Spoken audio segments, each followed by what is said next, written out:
hello තියදන් ස්ටිපන් channel එකත් එක්ක සම්බන්ධ වෙනවට ඔයගොල්ලන්ට බොහොම ස්තුතියි. ඔයගොල්ලන් තාමත් මේ channel එකට subscribe කරලා නැත්නම් කරුණාකරලා subscribe කරලා ජපානයේ ගැන ලෝකේ ඉන්න දැනුවත් වෙන්න. අද මම ගේන්න දෙන news එක උගක් කනගාටුදායක news එකක්. ඔයගොල්ලන් දැනටමත් දන්නවා ඇති. කියෝතෝ පැත්තේ අවුරුදු 11ක ළමෙක් මාර්තු මාසයේ අගභාගයේ ඉඳන් අතුරුදහන් වෙලා හිටියා. අවාසනාවකට ඔහුගේ කියලා හඳුනාගත්ත මලසිරුරක් සොයාගෙන තිනවා පොලිසියෙන්. මේක දවස් දෙකකට වගේ ඉස්සෙල්ලා හොයාගත්තේ. ඉතින් ඒ සොයා ගැනීමත් සමගම මේ කතාවේ ඉන්වෙස්ටිගේෂන් පැත්ත සම්පූර්ණයෙන්ම වෙනත් අතකට යොමු වෙලා තියෙනවා. මම ඒක ගැන අප්ඩේට් එකක් දෙන්න තමයි මම මේ වීඩියෝ එක කරන්නේ. දැන් ඔයගොල්ලන් දන්නවා ජපානයේ මේ වගේ සිදුවීම් කීපයක් මම මීට පෙරත් වාර්තා කරලා තියෙනවා. මේ වගේ සිදුවීමක් වුණොත් සාමාන්‍යයෙන් හුඟක් වෙලාට සාමාන්‍ය නෙමෙයි අත් වශයෙන්ම කියනවා නම් පෙර කාලීන දේවල් එක සංසන්දනකොට යම් කිසි ආකාරයකින් දෙමාපියන්ගේ සම්බන්ධ වීමක් මේකට එනවා.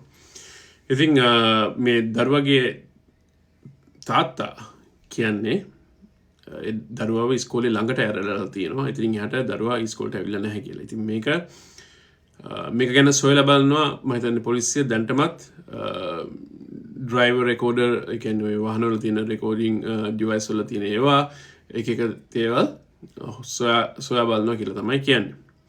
ඉතින් ඇත්තටම ඔහු එතනට ඇරලුවද නැත්නම් වෙන දෙයක් වුණාද කියලාත් හොයනවා ඇති. මේ ළමයාගේ මේ ඉන්වෙස්ටිගේෂන් එක අද උදේ අප්‍රේල් මාසේ 15 වෙනිදා උදේ පොඩ්ඩක් වෙන අතකට හැරුණා. ඒ තමයි උදේ 4 විතර පොලිසිය මේ දරුවගේ ගෙදරට ගිහින් විශාල පරීක්ෂණයක් කරලා තියෙනවා. මේක හවුස් සර්ච් එකක්.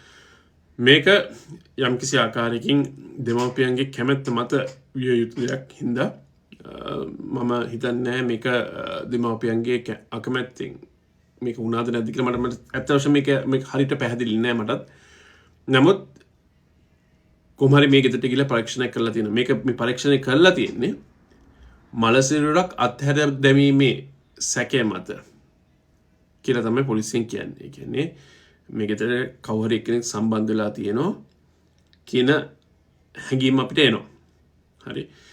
ඉතින් යම්කිසි ආකාරයකින් මේ දරුවාව ඝාතනය වෙලා මේ ගෙදර තුල ඒ ගෙදරින් පිටට ගිහිල්ලා ළමයාගේ සිරුර අත්හල දැම්මද කියලාත් අපි දන්නේ නැහැ.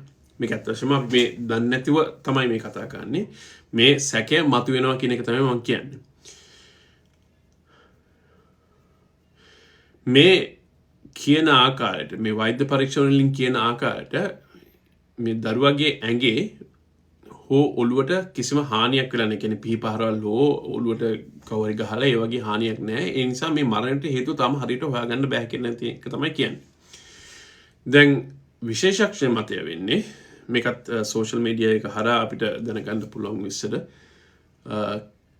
කලින් පොලිස් පරීක්ෂකවරයෙක් කියලා තියෙන්නේ මේ දරුවගේ සපත්තු හම්බුන විදිය අනුව මේක නිකම්ම සිද්ධ වුණු අනතුරක් නොවේ කියන එක තමයි කියන්නේ. මේක සාපරාධී ක්‍රියාවක්. කියන්නේ ක්‍රිමිනල් කේස් එකක් වෙන්න ඉඩකඩ වැඩි කියලා එහෙම කමෙන්ට්ස් වගේක් දාලා තියෙනවා.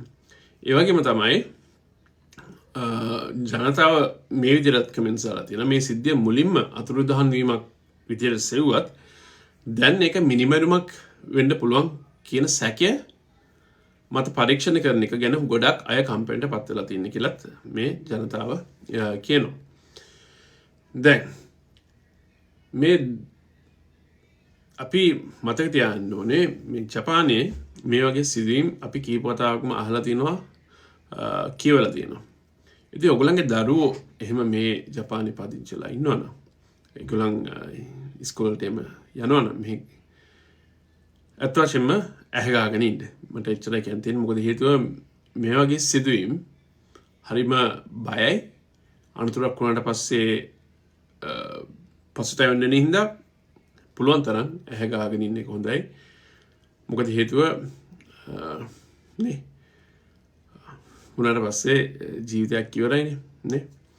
කොහොම නමුත් මේ දරුවගේ තාත්තා කියන දේ පොලිසිය පරීක්ෂණ වල අතර යම් කිසි පරස්පරයක් ඇති වුණොත් ඒ ගැනත් ඒගොල්ලන් හොයලා බලයි. ඒ වගේම තාමත් මේ දරුවගේ අම්මා සහ වෙනත් අයගෙන් කමෙන්ට්ස් තාම ඇවිල්ලා නැහැ.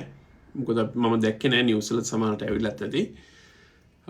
ඒවත් එළියට ආවොත් අපිට හිතා ගන්න පුළුවන් මොකද්ද ඇත්තටම මේ පොලිසිය සොයාගෙන තියෙන දේවල් වලයි මේගොල්ලන්ගේ කමෙන්ට්ස් වලයි තියෙන පරස්පරය කියලා අපිට හිතා ගන්න පුළුවන් වෙයි. ඉතින් නැවතත් මතක් කරලා දෙනවා ඔයගොල්ලන්ගේ දරුවෝන්ව හැමතිස්සෙම ඇහැගාගෙන ඉන්න ආරක්ෂා කරන්න. ඉතින් නැවතත් මේ වගේ වීඩියෝ එකකින් හම්බ වෙනකම් ජය වේවා.